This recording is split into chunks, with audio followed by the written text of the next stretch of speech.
Goyan का निवास में सुबह की शुरुआत हमेशा की तरह चहल पहल और पूजा पाठ से हुई थी। लेकिन इस बार घर की हवाओं में एक अजीब सा तनाव था। रूही, जो हमेशा पूरे परिवार को एक डोर में बांधकर रखती है, आज बेहद अशांत थी।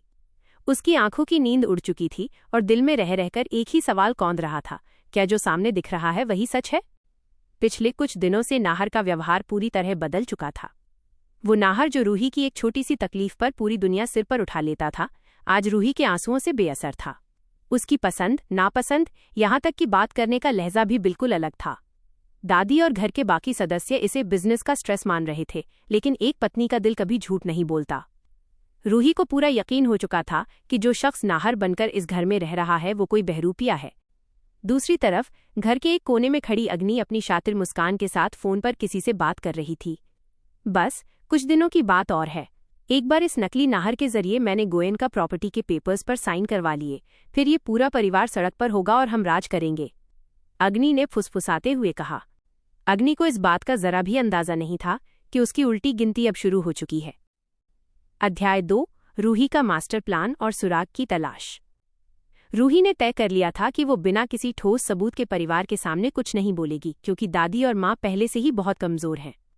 उसने नकली नाहर पर नजर रखनी शुरू कर दी। दोपहर के वक्त जब नकली नाहर अपने कमरे में सो रहा था, रूही दबे पांव अंदर दाखिल हुई। उसने नाहर के पुराने मेडिकल सर्टिफिकेट्स और उसकी बॉडी के मार्क्स को याद किया। असली नाहर के दाहिने हाथ की कलाई पर एक गहरा कट का निशान था, जो उसे बचपन में लगा था। रूही ने धीरे से चादर हटाई और नकली नाहर का दाहिना हाथ देखा।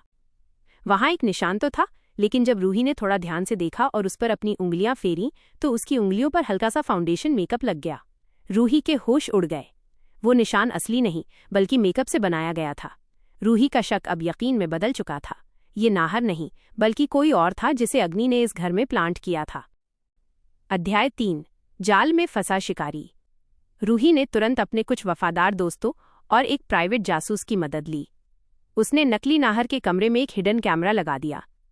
शाम होते ही ड्रामा अपने चरम पर पहुंच गया। अग्नि दबे पांव नकली नाहर के कमरे में आई। उसने दरवाज़ा अंदर से बंद कर लिया।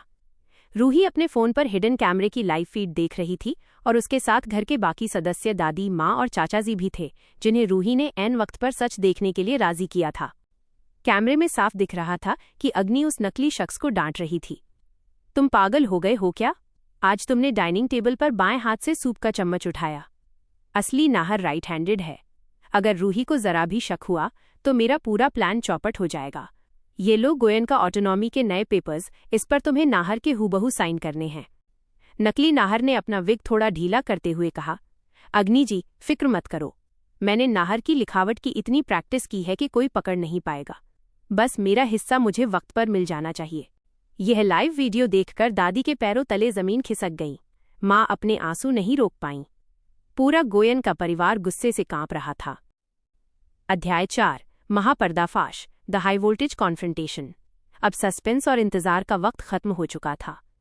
रूही पूरे परिवार को लेकर भारी कदमों से कमरे की तरफ बढ़ी। रूही ने एक जोरदार लात मारकर कमरे का दरवाजा खोल दिया। अग्नि और वो नकली नाहर अचानक हुए इस हमले से हड़बड़ा गए।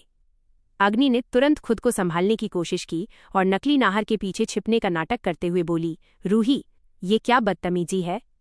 तुम इस तरह हमारे कमरे में? चुप रहो अग्नि। रूही की दहाड़ से पूरा कमरा गूंज उठा। अब तुम्हारा ये नाटक और नहीं चलेगा। बहुत खेल लिया तुमने गोयन का परिवार की खुशियों के साथ। नकली नाहर ने अपनी आवाज भारी करते हुए कहा। रूही, तुम अपने पति से इस लहजे में बात कर रही हो? क्या दिमाग खराब हो गया है तुम्हारा? रूही आगे बढ़ी और बिना एक पल गंवाए उसने एक जग पानी उठाया और सीधे नकली नाहर के चेहरे और हाथ पर फेंक दिया। पानी गिरते ही कलाई पर बना नकली कट का निशान बह गया और चेहरे का मेकअप उतरने लगा। रूही ने झटके से उसके सिर से विग खींच ली। सामने नाहर नहीं बल्कि एक मामूली गुंडा खड़ा था। अध्याय 5, अग्नि का असली चेहरा और न्याय। ये नज़ारा देखकर दादी ने आगे बढ़कर अग्नि को एक जोरदार थप्पड़ रसीद किया। शर्म नहीं आई तुम्हें अग्नि? जिस घर ने तुम्हें आश्रय दिया उसी की पीठ में छुरा घोंप दिया। कहाँ है मेरा नाहर? दादी चिल्लाई। अग्नि, जो अब पूरी तरह घिर चुकी थी, उसकी शातिर मुस्कान डर में बदल गई। उसने भागने की कोशिश की, लेकिन रूही ने उसका हाथ पकड़कर उसे पीछे धकेल दिया। अग्नि, तुम सोचती थी कि तुम बहुत चालाक हो, लेकिन तुम भूल गई कि एक पत्नी का प्यार और उसकी सच्चाई के आगे तुम्हारी हर साजिश नाकाम है। पुलिस बाहर खड़ी है, रूही ने गरजते हुए कहा। तभी इंस्पेक्टर ने पुलिस फार्स के साथ कमरे में एंट्री की। पुलिस ने नकली नाहर और अग्नि दोनों को हथकड़ियां पहना दी। पुलिस के डर से नकली नाहर तुरंत टूट गया और उसने उगल दिया, मुझे माफ कर दो, मुझे अग्नि ने पैसे दिए थे। असली नाहर को इसने शहर के बाहर एक पुराने गोदाम में किडनैप करके रखा है। ये सुनते ही रूही की आंखों में आंसू आ गए, लेकिन इस बार ये कमजोरी के नहीं बल्कि अपने पति को ढूंढ निकालने की उम्मीद के आंसू थे। पुलिस अग्नि और उसके साथी को घसीटते हुए ले गई। अग्नि जाते जाते भी रूही को बर्बाद करने की धमकियां दे रही थी, लेकिन गोयनका परिवार के चेहरे पर अब सुकून था। मुख्य बिंदु की हाइलाइट्स ऑफ द एपिसोड। आगे क्या होगा? अग्नि तो सलाखों के पीछे पहुंच चुकी है, लेकिन क्या रूही वक्त रहते असली नाहर को उस पुराने गोदाम से सही सलामत बचा पाएगी? क्या नाहर को ढूंढने के इस सफर में रूही के सामने कोई नई मुसीबत आएगी? जानने के लिए जुड़े रहिए मन सुंदर के साथ।